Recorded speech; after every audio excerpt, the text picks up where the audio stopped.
Pemirsa, terima kasih Anda masih bersama kami di acara Kata Dokter ya. Kata Dokter kali ini kita sambil jauh-jauhan ya karena masih pandemi COVID-19. Ada Dokter Boyke, ada Dokter Rani, ini seorang dokter gigi nih. Yang kita mau tanya nih sekarang, kita kan mengerti katanya yang namanya COVID-19 ini menularnya si corona ini lewat hidung, lewat mulut. Pertanyaan lebih jauh adalah, kalau kita berkumur sering-sering pakai antiseptik, apakah bisa mencegah penularan COVID-19? Nah, kita tanya langsung nih sama Dokter Rani ya. Dokter Boyke, ada yang mau ditambahkan nggak? Iya, terus kalau aku pakai daun sirih itu ya, kumur-kumurnya, terus pakai yang di apa gitu katanya supaya daerah kerongkongannya juga tetap basah. Itu membantu nggak? Oke, kita tanya yuk.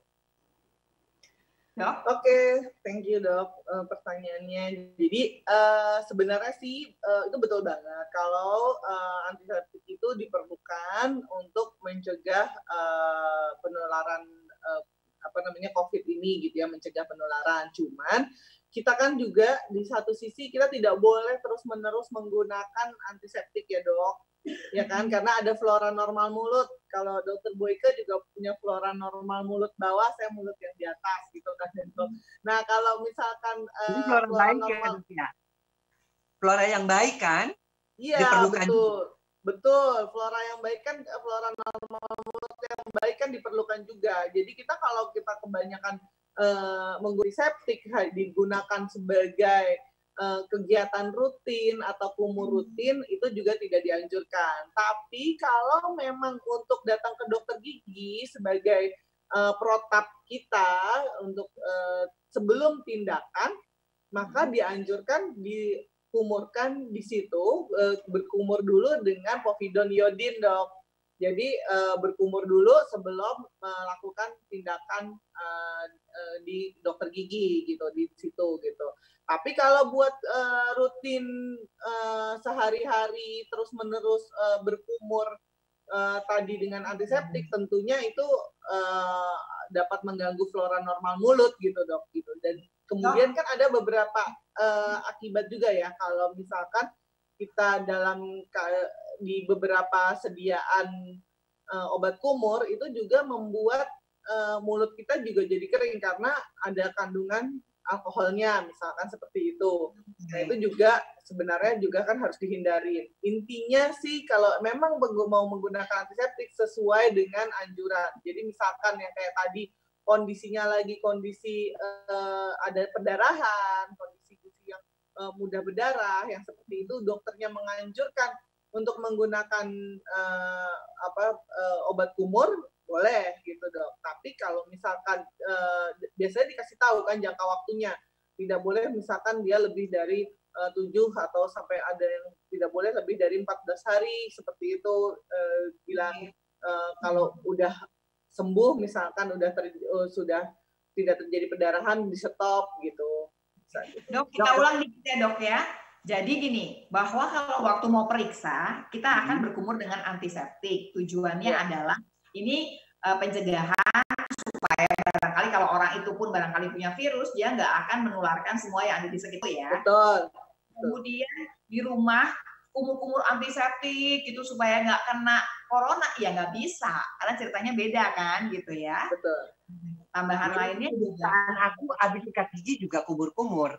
Jadi setelah sikat gigi selesai, biasanya kita kumur-kumur dengan larutan antiseptik itu nggak boleh jadinya. Sekarang cuma boleh sikat gigi aja. Gitu, iya. Iya dok, kan sebenarnya dengan pasta gigi aja udah cukup. Iya. Emang dokter Boyke kumur-kumur sama apa sih? Jangan pakai teh manis kumur-kumurnya. Batal. Masih pakai larutan antiseptik yang ada pewanginya. Jadi kan kita apalagi kan sebelumnya ini kan kalau kita mau puasa kan takutnya kan bau naga ya kan, jadi setelah kita sikat gigi kita kumur-kumur tambahan lagi gitu. Nggak perlu, kata dokter Rani nggak perlu. Nih dokter Rani biar aja ya. Dokter Boyke itu ya, kalau lagi bulan puasa tuh sholatnya rajin banget, wudunya lama banget, kumur-kumurnya panjang. Ngaku, ayo. Enggak loh. Aku tuh kalau lagi bulan puasa justru kita itu wudhu itu bukan apa-apa juga, itu kan salah satu cara untuk supaya kita tetap nggak kering mulutnya kan. gitu. Tapi kan udah ditelan, jadi nggak batal loh ya. Dong memang, ih dasar memang. Kita balik ke dokter gigi lagi aja deh, pasti udah nggak ilmiah dokter Boyke ngomongnya. Biasa dokter Rani, ada aja tuh. Kita udah lama sih nggak ketemu. Biasanya kalau bulan puasa bareng-bareng tuh ada aja ceritaan bulan puasanya dokter Boyke, karena suka ada. Tapi pengen tahu dok, kalau pasien sekarang berkurang banget apa enggak? Pengen tahu. Oh iya, jelas lah, jelas, pasti sangat berkurang. Lagian kan kita Rani aja aku juga berkurang, kebanyakan online. Bisa ditunda. Aduh dokter terganggu lah nanti juga bangun tuh kan. Juga nggak bangun lagi. Aduh dokter Boyke, tapi aku pengen tahu karena tuh ngebayangin nanti setelah udah selesai gimana ya orang segitu banyaknya, karena pasti semua butuh kan sama dokter gigi ya.